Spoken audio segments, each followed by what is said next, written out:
kami dari Dewan Pimpinan Pusat Front Persaudaraan Islam, saudara, sudah mendirikan lebih dari 200 dapur umum, 200 titik dapur umum di seluruh tempat bencana yang terjangkau oleh relawan kita. Saudara, kita bikin dapur umum, kita lagi mengusahakan bangun huntara, hunian sementara, kita bangun MCK darurat, klinik darurat, sekolah darurat, saudara. Nah, itu semua sedang kita perjuangkan, karena nanti setelah liburan Januari ini anak-anak sekolah kan masuk sekolah lagi, sekolahnya udah rusak, sekolahnya udah hancur. Nah, terus mau pendidikan bagaimana? Masa ditunda setahun? Enggak, kita sediakan tenda pendidikan, mereka bisa sekolah, mereka bisa dapat ujian, dapat rapot, dapat ijazah. Saudara, tetap pendidikan harus lanjut. Jadi Aceh bukan jangka pendek, ini kerja jangka panjang. Dulu kami pernah kerja di Aceh tahun 2004 ketika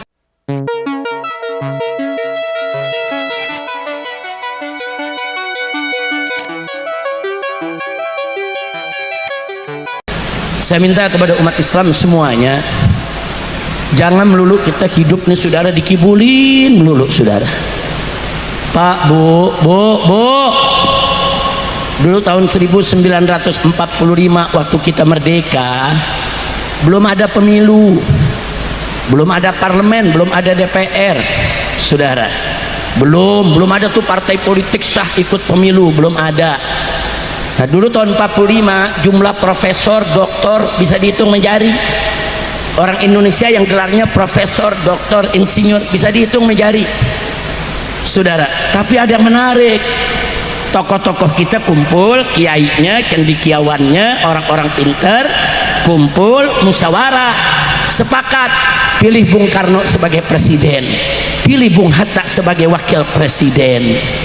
Bung Karno dan Bung Hatta, saudara, dipilih jadi presiden enggak lewat pemilu, enggak lewat DPR, enggak ngeluarin biaya triliunan, enggak ada kampanye ribut gontok-gontokan.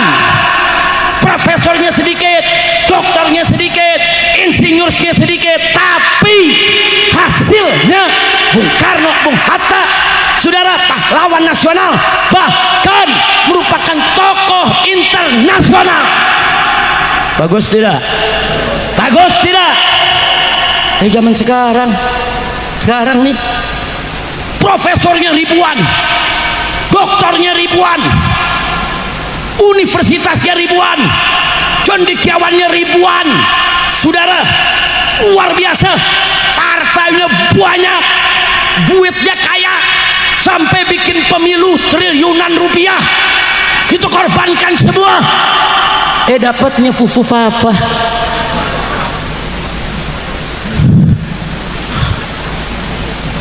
Saya tanya jujur, kacau enggak? Jujur kacau tidak? Kacau tidak?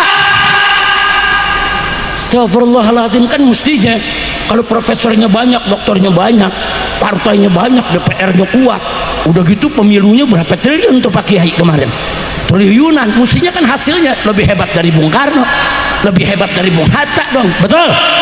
Betul?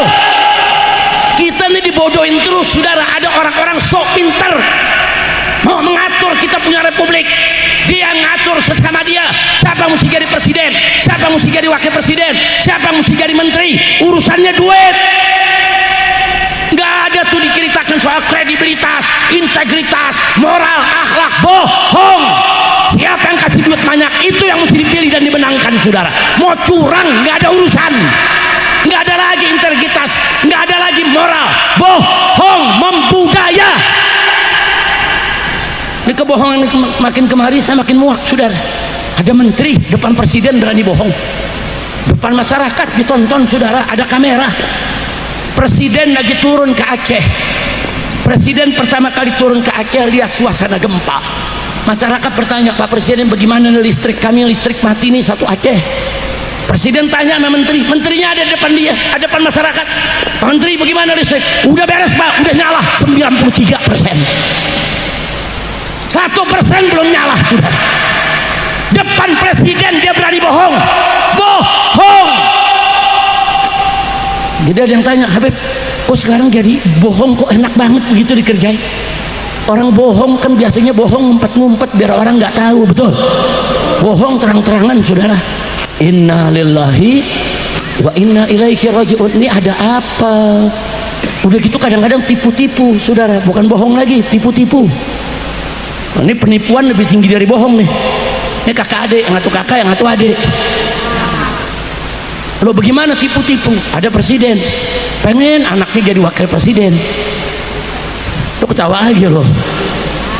Ada presiden pengen anaknya jadi wakil presiden. Lihat undang-undang, nggak boleh. Karena di undang-undang ditulis usia wakil presiden minimal 40 tahun, nggak boleh kurang.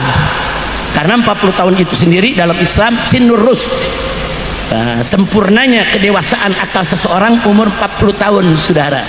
Makanya Nabi diangkat menjadi Rasul usia 40 tahun. Udah bagus nih Indonesia bikin peraturan, mau jadi presiden, jadi wakil presiden, nah, minimal 40 tahun, jangan kurang.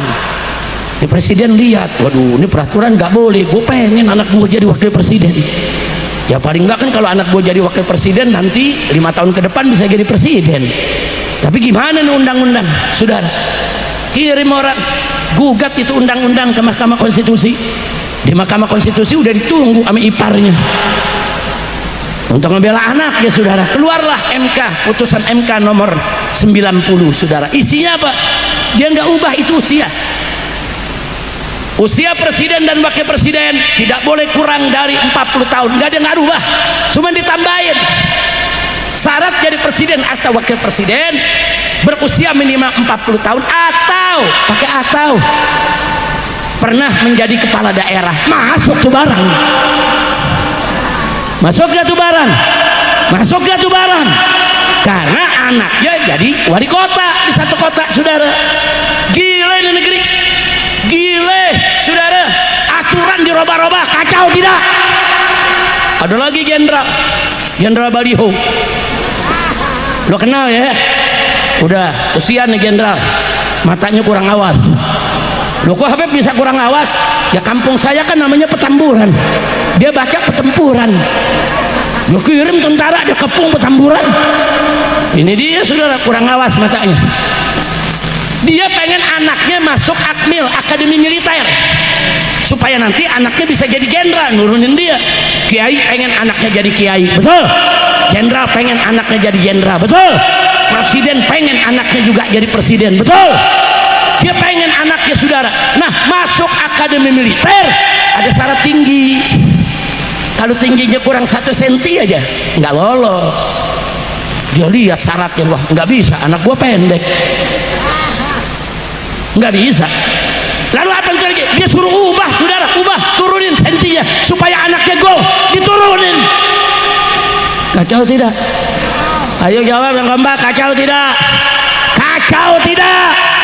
Itulah Indonesia.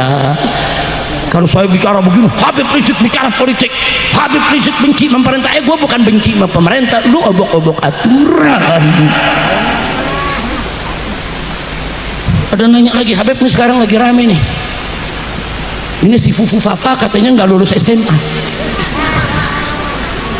Dia cuman kursus, diakui setingkat SMA, tapi tercatat di KPU katanya S1.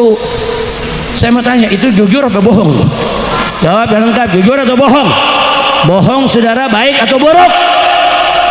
Saudara mau jadi presiden, wakil presiden nggak lulus SD nggak apa-apa, nggak lulus SMP, SMA, nggak sarjana nggak apa-apa, asal dia pinter, dia amanat, dia jujur, dia berani. Saudara, nggak apa-apa, cuman jangan bohong. Jangan bukan sarjana ngaku sarjana, nggak pernah masuk SMA ngaku. Wah, rakyat 275 juta dibohongin semua, saudara. Saya tanya, kacau nggak? Kacau nggak? Udah sampai di sini aja gue ceramah. Ya bukan, kalau gue terusin tensi naik. Begitu darah naik, malah gue sakit lagi. Udah cukup deh, lu terusin lagi di rumah. Nah, jadi saudara, udah bohong kita dikadal-kadalin. Naudzubillah men. Ntar kalau kita protes nih, Habib Rizik radikal. Waduh, kapan gua pernah jadi radikal? Gua ahli sunnah wal jamaah, betul? Betul? nggak boleh dengar suara keras, radikal. Tadi sudah saya jelaskan radikal itu apa, liberal itu apa. Kita ini bukan radikal, kita amar ma'ruf nahi munkar. Kira-kira jelas tidak? Nah, baiklah ya ikhwan, itu saja yang saya mau sampaikan, tapi saya minta doa. Nah, insya Allah hari Ahad besok sore setelah pengajian rutin di Markas Syariat Petamburan, saya undang nih semua. Insya Allah hari Ahad besok jam 8 pagi sampai jam 12 di Petamburan itu ada majelis taklim rutin plus kita ada seminar soal tadi tuh. Temanya saudara, deliberalisasi dan deradikalisasi melalui aswajaisasi. Saudara, apa itu deliberalisasi? Apa itu deradikalisasi? Nanti akan dijelaskan. Apa itu aswajaisasi akan dijelaskan. Ada 3 doktor yang kita undang, saudara, dan 1 doktor sebagai yaitu daripada moderatornya. 3 doktor yang kita undang, Profesor Doktor Saudara Muhammad Baharun, saudara. Nah, insya Allah beliau akan ikut hadir. Beliau dulu lama duduk di majelis ulama kita. Yang kedua adalah Profesor Dr. Hamid Zarkashi, rektor universitas yang ada di Gontor, saudara. Beliau termasuk anak daripada pendiri Gontor. Nah, beliau kawan saya dulu waktu kuliah di Malaysia saat mengambil S2, saudara. Kemudian yang ketiga Profesor Dr. Adnin Armas, saudara. Nah, beliau ini yang ketiga murid daripada Profesor Najib Alatas. Jago kalau soal perang pemikiran, saudara. Nah, sengaja kita undang nih dokter-dokter nanti bicara apa itu deliberalisasi, apa itu deradikalisasi, apa itu aswajaisasi. Nah, diantaranya seperti yang saya jelaskan tadi, cuman dengan bahasa yang lebih ilmiah, dengan bahasa akademisi, dengan rujukan-rujukan yang jelas. Moderatornya saya punya mantu, yaitu Dr. Habib Hanif Al-Attas. Habib Hanif Al-Attas 3 bulan yang lalu telah berhasil ikut ujian S3-nya dan sudah memperoleh gelar doktor. Ijazahnya asli, bukan palsu, Bu ya. Bu, Pak. Ini saya undang doktornya semua ijazahnya asli, bukan palsu, bukan. Ini ijazah asli semua, bukan dokter karbitan, bukan dokter hadiah juga, bukan. Doktor dengan menulis disertasi diuji. Alhamdulillah. Nah, saya undang semua, saya akan buka acara tersebut, saudara. Kita mulai dari jam 8 pagi sampai jam 12 siang di Petamburan. Nah, insya Allah sorenya, saudara, ba'dal maghrib saya dengan rombongan saudara akan berangkat ke Aceh. Kita ingin keliling di Aceh dan kita ingin terus lanjutkan perjalanan ke Medan. Di Medan juga kita keliling sampai ke Tapanuli sana. Kemudian kita akan lanjutkan juga perjalanan ke Sumatera Barat, saudara, ke Bukit Tinggi, ke Agam, tempat-tempat yang terjadi bencana. Karena saudara, kami dari Dewan Pimpinan Pusat Front Persaudaraan Islam, saudara, sudah mendirikan lebih dari 200 dapur umum, 200 titik dapur umum di seluruh tempat bencana yang terjangkau oleh relawan kita. Saudara, kita bikin dapur umum, kita lagi mengusahakan bangun hunian sementara, kita bangun MCK darurat, klinik darurat, sekolah darurat, saudara. Nah, itu semua sedang kita perjuangkan, karena nanti setelah liburan Januari ini anak-anak sekolah kan masuk sekolah lagi, sekolahnya udah rusak, sekolahnya udah hancur. Nah, terus mau pendidikan bagaimana? Masa ditunda setahun? Enggak. Kita sediakan tenda pendidikan, mereka bisa sekolah, mereka bisa dapat ujian, dapat rapot, dapat ijazah. Saudara, tetap pendidikan harus lanjut.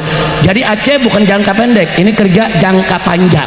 Dulu kami pernah kerja di Aceh tahun 2004 ketika terjadi tsunami, 4 tahun baru selesai. 4 tahun baru bersih, relawan FPI sudah pulang semua. 4 bulan pertama itu yang kerja habis-habisan. 2 tahun lumayan agak berat. Masuk ke tahun 3, tahun 4 sudah agak ringan. Tahun keempat sudah bisa kita lepas, saudara. Orang-orang Aceh sudah kembali ke kampung masing-masing, ke rumah masing-masing, sehingga Banda Aceh Melabu hidup kembali sebagai perkampungan yang hidup seperti tidak pernah ada bencana. Nah, karena kami pernah pengalaman di sana seperti itu, besok kami mau coba apa yang pernah dulu kami lakukan lagi. Dan ini cakupan wilayah yang rusak lebih dari tsunami 2004, saudara, lebih. Walaupun korban yang mati lebih banyak di tsunami 2004, itu hampir 150.000 yang meninggal dunia, saudara. Mayat yang dikumpulkan oleh FPI saja relawan gak kurang dari 100.000 mayat. Dan saya, istri, saudara almarhumah yang sudah meninggal dunia, serta beberapa kawan, kita duduk di sana sampai 4 bulan. Kita tinggal dalam tenda di dalam komplek kuburan makam pahlawan. 4 bulan kita lihat sudah bersih, baru saya pulang. Tapi relawan nggak boleh pulang dulu. Separuh kita pulangkan, separuh kerja terus karena banyak kerjaan-kerjaan yang belum selesai.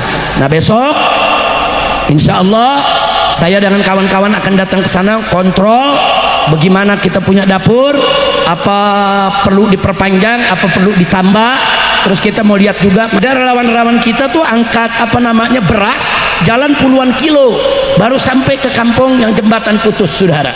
Nah, kadang-kadang makanan itu mesti kita lempar dulu. Bagaimana caranya itu beras bisa ke seberang sungai dulu. Nah, itu kita gunakan tambang, tali dan lain-lain, saudara. Nah, jadi sekali lagi kita mau kontrol semua daripada dapur-dapur yang sudah kita bangun. Kita mau lihat apa yang bisa kita lakukan ke depan. Nah, kemarin saya dapat pertanyaan dari seluruh posko FPI yang ada di Aceh. Alhamdulillah wassalatu wassalamu ala Rasulillah wa ba'du. Setelah mendengarkan ceramah dari Habibana Habib Rizik bin Syihab, di tengah bencana besar yang melanda wilayah Sumatera dan Aceh, muncul satu kritik keras yang mengguncang ruang publik. Kritik ini datang dari Habib Rizik bin Syihab yang secara terbuka menyoroti sikap para pejabat negara, khususnya menteri yang dinilai tidak jujur dalam melaporkan kondisi sebenarnya kepada Presiden. Habib Rizik menilai, di saat rakyat sedang menderita akibat banjir bandang, tanah longsor dan lumpuhnya berbagai fasilitas publik, justru ada laporan-laporan dari pejabat tinggi negara yang terkesan memperindah kenyataan. Salah satu yang menjadi sorotan adalah soal kondisi listrik di Aceh dan sebagian wilayah Sumatera. Dalam kunjungan Presiden ke Aceh, publik mendengar pernyataan resmi dari menteri terkait yang menyebut bahwa hampir seluruh wilayah sudah kembali terang, bahkan diklaim mencapai lebih dari 90%. Namun fakta di lapangan berbicara lain, masih banyak daerah yang gelap gulita.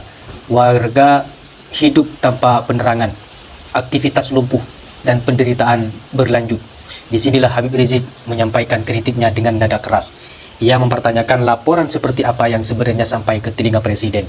Apakah laporan itu benar-benar menggambarkan penderitaan rakyat atau hanya laporan asal Bapak senang? Menurut Habib Rizik, Presiden bukanlah sosok yang tidak peduli terhadap rakyat. Ia menilai bahwa Presiden memiliki keinginan kuat untuk membantu korban bencana. Namun, keinginan itu bisa lumpuh jika informasi yang diterima tidak sesuai kenyataan. Presiden, kata Habib Rizik, hanya bisa mengambil keputusan berdasarkan data dan laporan dari para pembantunya. Jika laporan itu tidak jujur, maka yang dirugikan bukan hanya Presiden, tetapi jutaan rakyat di bawah. Habib Rizik juga mengaitkan persoalan ini dengan belum ditetapkannya status bencana nasional untuk Aceh dan wilayah Sumatera terdampak. Padahal, menurut banyak pihak, status tersebut sangat penting untuk mempercepat distribusi bantuan, membuka akses anggaran yang lebih besar, serta memperkuat koordinasi nasional. Ia menduga salah satu penyebab hambatannya, lambatnya keputusan itu adalah karena kondisi di lapangan dilaporkan seolah-olah sudah terkendali. Listrik diklaim hampir pulih, situasi dianggap aman, dan penderitaan rakyat seperti direduksi hanya menjadi angka-angka di atas kertas. Dalam ceramahnya, Habib Rizik menyebut mentalitas semacam ini sebagai mental ABS, asal Bapak senang. Sebuah mentalitas yang menurutnya sangat berbahaya dalam pemerintahan. Ketika pejabat lebih sibuk menjaga citra dan menyenangkan atasan daripada menyampaikan kebenaran, maka kebijakan yang lahir akan jauh dari keadilan. Ia menegaskan, kebohongan sekecil apapun dalam laporan pejabat negara bisa berakibat besar. Ketika listrik diklaim menyala padahal masih padam, ketika kondisi dianggap normal padahal rakyat masih mengungsi, maka bantuan bisa lambat, anggaran bisa tertahan, dan nyawa manusia bisa terancam. Habib Rizik juga menyampaikan pesan moral yang tajam. Seorang menteri sejatinya adalah pelayan rakyat, bukan sekedar menyampaikan kabar baik kepada Presiden. Tugas utama mereka adalah menyampaikan fakta, seburuk apapun itu agar negara bisa hadir secara nyata di tengah penderitaan masyarakat. Kritik ini bukan semata-mata serangan personal, melainkan peringatan keras tentang bahaya budaya birokrasi yang tidak jujur. Jika laporan dimanipulasi, maka presiden bisa disesatkan. Jika presiden disesatkan, maka kebijakan bisa meleset. Dan jika kebijakan meleset, rakyatlah yang akan menanggung akibatnya.